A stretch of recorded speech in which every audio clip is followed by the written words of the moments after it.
Sunteți căsătorită? Da. De cât timp sunteți căsătorită? 4 ani. De 4 ani. Aveți copii? Nu. Aveți rude apropiate? Sunt. De ce grad sunt aceste rude? Ce fel de rude? Părinți? Da, sora lui mama, lui tata. Tata meu e mort. Mama mare, soră. Sunteți angajată în câmpul muncii? Da. Ce lucrați la moment? Pe deal, așa, atât la popușoi, plama de cules, așa, este a mea. Este în timp pe dealul. Și seara acasă. Care era starea materială în familia dumneavoastră înainte de a pleca peste hotare? Starea era foarte grea.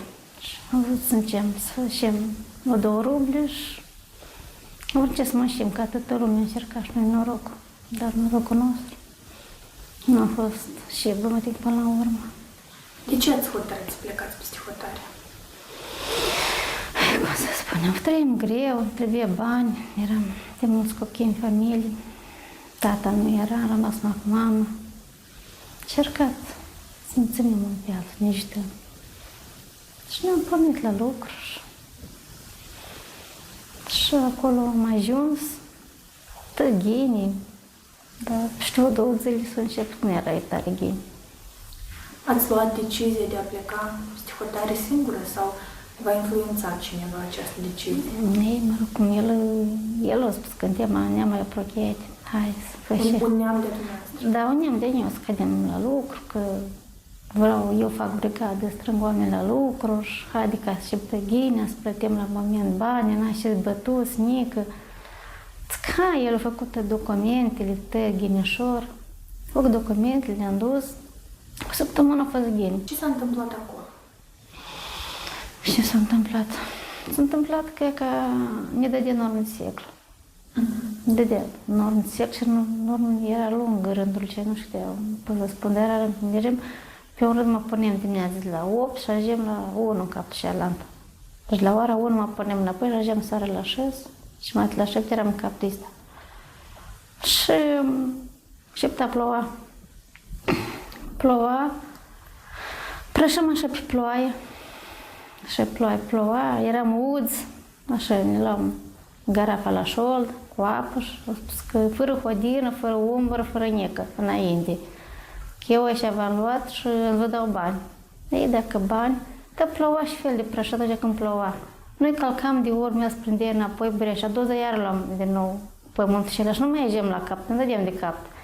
Și lui, cum era șiu de când el îmi dă de omul ăștia care a prins mai mare, îmi spune că voi să terminați azi o bucată de pământ, să o prășesc eu, că să oamenii i-a dus tu, că te vrei parat de dăj.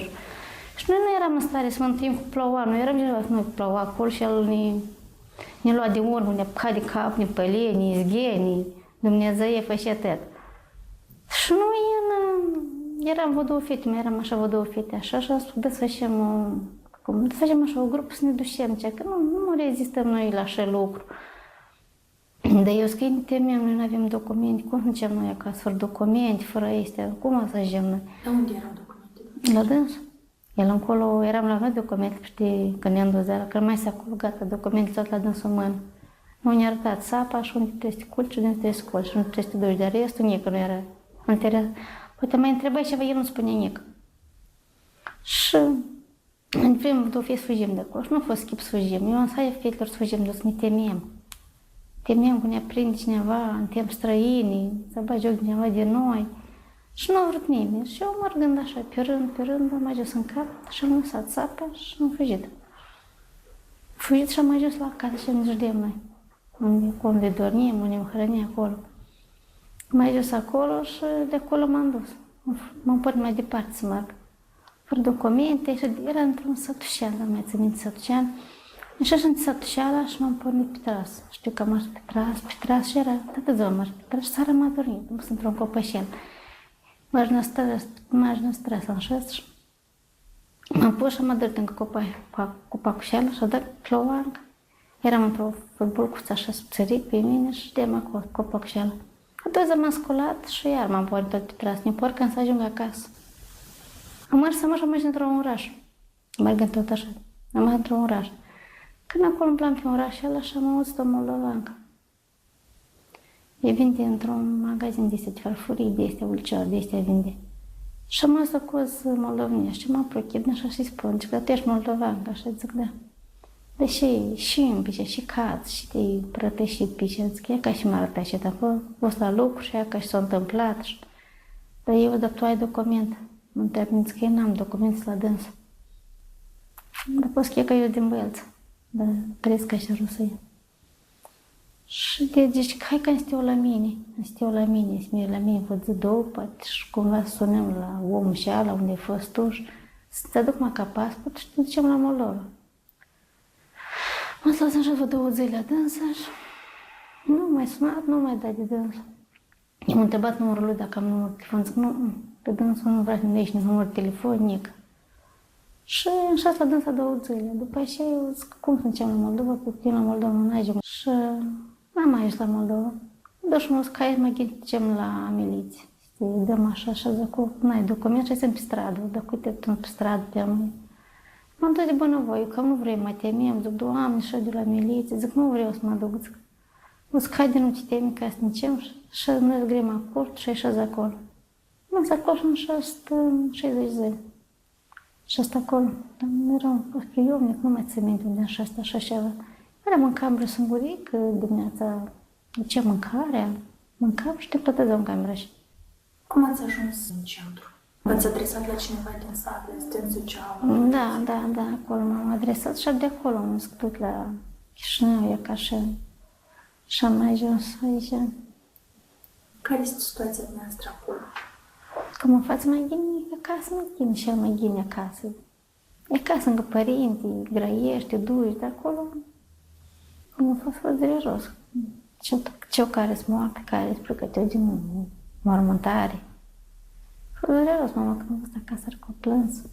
Mama, ce câtezi de acasă, când s-au mai scat ochii, că te dus aproape de mai și până în septembrie nu s-au scat ochii deloc. A fost dureros, când am fost acasă, eu vroiam, mică, nu-mi dădeau voie, mă la lucru. Mă spune, drag, mami, acasă, nu te mai duci și ca asta. Zic, hai, mama, să-și ia și eu noroc pe fetele de tu, băieți, să mă duc și eu. Zic, că-i duți, vietă, îți fac să eu e acasă, la tine. Și ea că am fost la bani lungi și ea că unde am ajuns, banii mii lungi. A fost dureros tare. Ce planuri aveți de viitor? Și plan, acasă, de acasă. Nu, nicăieri nu mă duc. Și bă, măcar ce n-aș și mai mult că nu mă duc. Ce sfat le-ați da femeilor care se află acum într-o situație asemănătoare cu dumneavoastră? Așa de acasă, aici, pe perna ta, oghealul tău, Moldova, aici, în satul tău, nu te duci, că și o tare nu ghini. Am fost eu și m-am fript și mă doare și în ziua de azi îmi pare rău și am făcut, am vrut pe bani lungi. Nu văd ce că am aici de acasă, spune așa o sumă, când ajungi acolo nu vezi nică și acolo e altfel. Acasă e altfel de vorbă, când ajungi acolo ea schimbă vorba, schimbă glasul, gata, poți să te bată, mie m-aș bătut și mai multe. A fost pălită, mâncare nu-ți ajunge, uneori și bătaie și fără mâncare și la lucru erai dus. Și își spune să nu-ți duc și o tare nu ghine.